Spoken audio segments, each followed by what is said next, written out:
You are watching Eklavya Super Learning Academy Deepak Kambala presentation. Now we are going to know about nutrition and its types, which is a part of life processes. Introduction.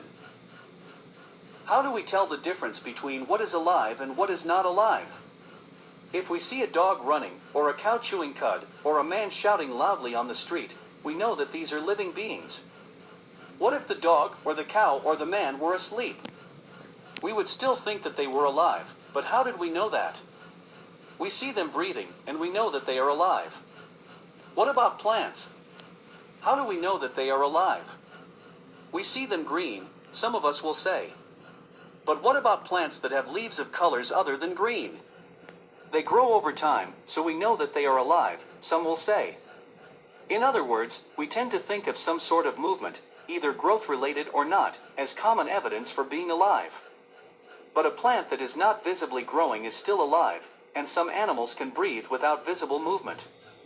So using visible movement as the defining characteristic of life is not enough. Movements over very small scales will be invisible to the naked eye. Movements of molecules, for example. Is this invisible molecular movement necessary for life? If we ask this question to professional biologists, they will say yes. In fact, viruses do not show any molecular movement in them until they infect some cell, and that is partly why there is a controversy about whether they are truly alive or not. Why are molecular movements needed for life? We have seen in earlier classes that living organisms are well-organized structures. They can have tissues, tissues have cells, cells have smaller components in them, and so on. Because of the effects of the environment, this organized, ordered nature of living structures is very likely to keep breaking down over time. If order breaks down, the organism will no longer be alive. So living creatures must keep repairing and maintaining their structures. Since all these structures are made up of molecules, they must move molecules around all the time. What are life processes? Life processes are the basic functions performed by living organisms to survive on Earth. It has to be performed uninterruptedly in both active and inactive stage of organism. The existence of life on the planet Earth is mainly based on certain functions and processes. There are certain basic vital processes, which are essential for an organism to stay healthy and to maintain the proper functioning of the body's organ systems. They are necessary for survival.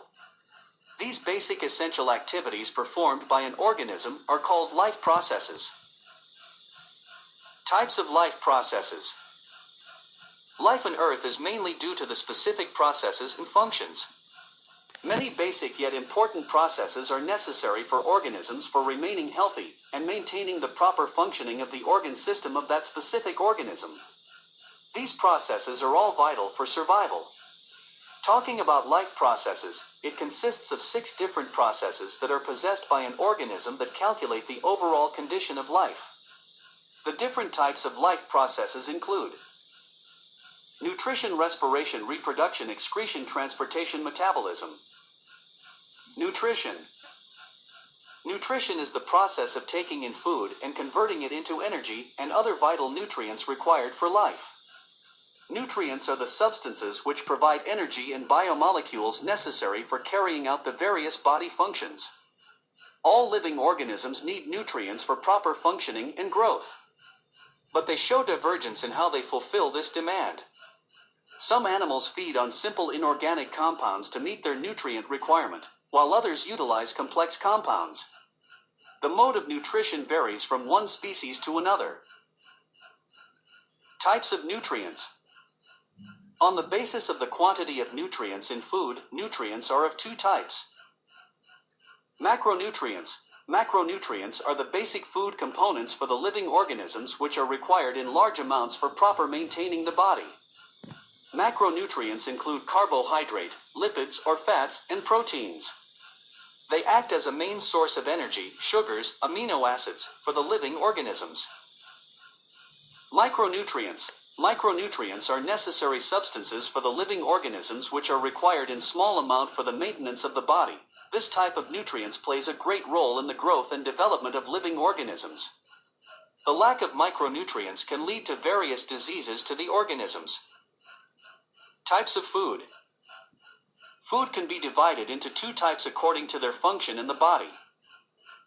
Proximate principles of food.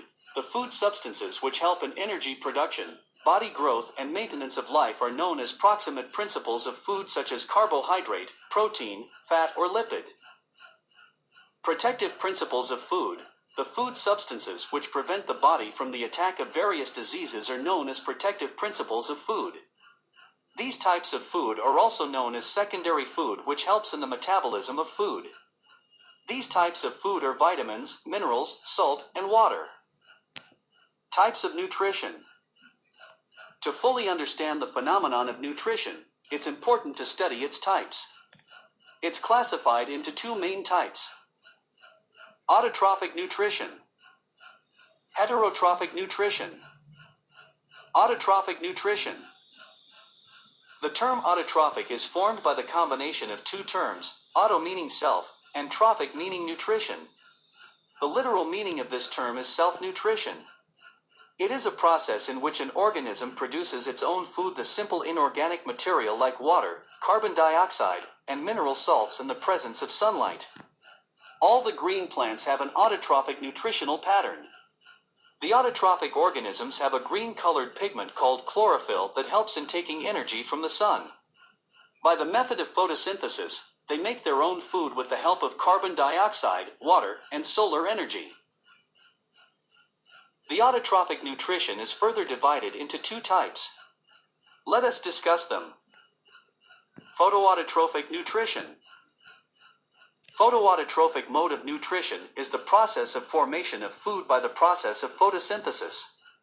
In this process, the organism used sunlight as a source of energy along with carbon dioxide and water. An organism that follows such mode of nutrition is called as photoautotroph. Example, algae, green plants. Chemoautotrophic nutrition. Chemoautotrophs are able to synthesize their own organic molecules from the fixation of carbon dioxide. These organisms are able to produce their own source of food or energy. The energy required for this process comes from the oxidation of inorganic molecules such as iron, sulfur, or magnesium.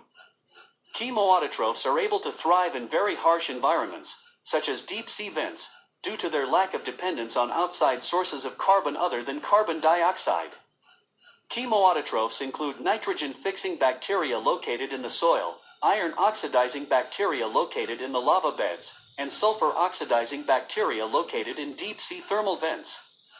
Chemoautotrophic organisms deriving energy from chemical reactions with inorganic molecules, and use this energy to synthesize all necessary organic compounds from carbon dioxide. Heterotrophic nutrition.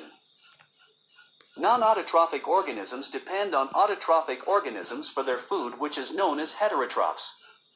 Heterotrophs are animal and non-photosynthetic plants which cannot produce their own food. Nutrition exhibited by heterotrophs is known as heterotrophic nutrition.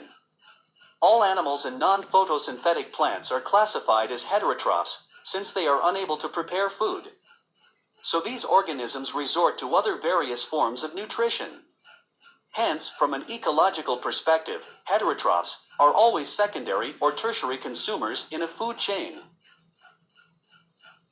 Humans and other vertebrates rely on converting organic, solid, or liquid food into energy.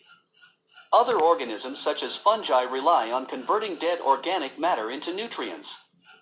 In essence, heterotrophs break down complex food into its readily usable constituents. Now let us learn what are types of heterotrophic nutrition. Types of heterotrophic nutrition. In nature, organisms exhibit various types of heterotrophic nutrition. They are as follows. Saprophytic nutrition, parasitic nutrition, holozoic nutrition. Saprophytic nutrition.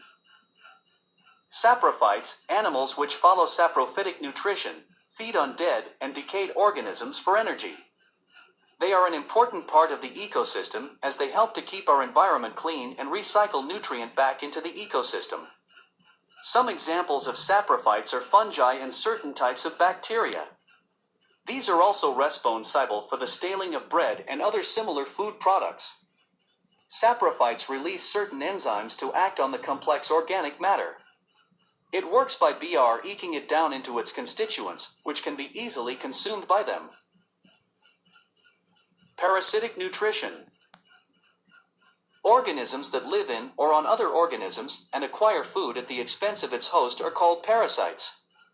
Most parasites are harmful to the host's health. Sometimes they even kill the host. Both animals and plants may serve as a host. Unlike commensalism, the parasite causes some harm to its host. A few examples of parasites are louse on a human head, cuscuta plant, and tapeworms. Cymothoa exigua is an unusual parasite. It is also known as the tongue-eating louse, and is aptly named so as it is found in the mouth of the marine fish Lithognathus. It essentially severs the fish's tongue, cutting off the blood supply and causing the tongue to fall off. The louse then attaches itself to the remains of the tongue and essentially acts as the fish's new tongue. Holozoic nutrition. Holozoic nutrition involves the ingestion and internal processing of solid and liquid food in an organism. This involves the steps of ingestion, digestion, absorption, assimilation, and excretion. Ingestion is the intake of food, which is broken down into simpler organic matters by a process called digestion. After extraction of useful components, the unwanted and undigested particles are excreted out. Examples of animals that exhibit holozoic nutrition include all vertebrates. Even some unicellular organisms, such as amoeba, also exhibit holozoic nutrition. Types of holozoic organisms. Holozoic organisms can be divided into three types. Herbivores. These organisms depend upon plants for their food. Cows, buffaloes, deer, elephants are herbivores. Carnivores. These animals feed on other animals for their food. Lions, tigers, and leopards are carnivores. Omnivores. These animals can survive on either plants or animals for their food. Cockroach, pig, chimpanzees, raccoons, and ant are some examples of omnivores. For more videos, subscribe to our channel. Thanks for watching.